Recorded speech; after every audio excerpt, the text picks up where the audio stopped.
Bulletin میں خوش آمدید۔ سب سے پہلے بات کرتے ہیں آزاد کشمیر کے نئے منتخب وزیر اعظم کی۔ جی ہاں، پاکستان تحریک انصاف کے سردار قیوم نیازی آزاد کشمیر کے 13ویں وزیر اعظم منتخب ہو گئے۔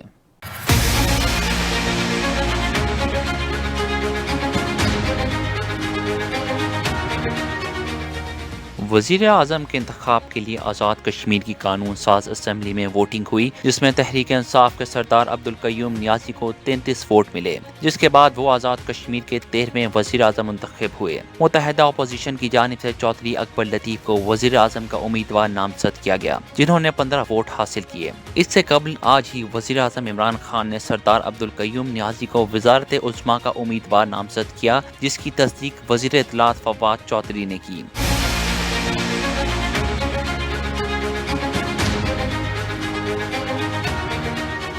سردار عبدالقیوم نیازی مسلم کانفرنس چھوڑ کر تحریک انصاف میں شامل ہوئے۔ سردار عبدالقیوم نیازی نے 25 جولائی کو ہونے والے آزاد کشمیر کی قانون ساز اسمبلی کے انتخابات میں حلقہ LA18 پونچھ 1 سے کامیابی حاصل کی۔ آزاد کشمیر کے نئے وزیر اعظم سردار عبدالقیوم نیازی کا تعلق حلقہ LA18 پونچھ 1 کے گاؤں درہ شیر خان سے ہے، جو لائن آف کنٹرول کے بالکل سامنے ہے۔ سردار عبدالقیوم نیازی 1969 میں گاؤں درہ شیر خان میں پیدا ہوئے۔ ان کا تعلق مغل خاندان سے ہے اور وہ تخلص کے طور پر اپنے نام کے ساتھ نیازی لکھتے ہیں۔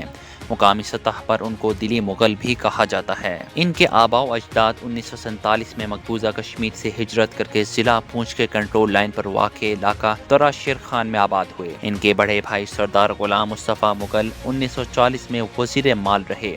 سردار عبدالقیوم خان نیازی نے 22 سال کی عمر میں ڈسٹرکٹ کونسل کا الیکشن لڑا، جو وہ جیت گئے تھے۔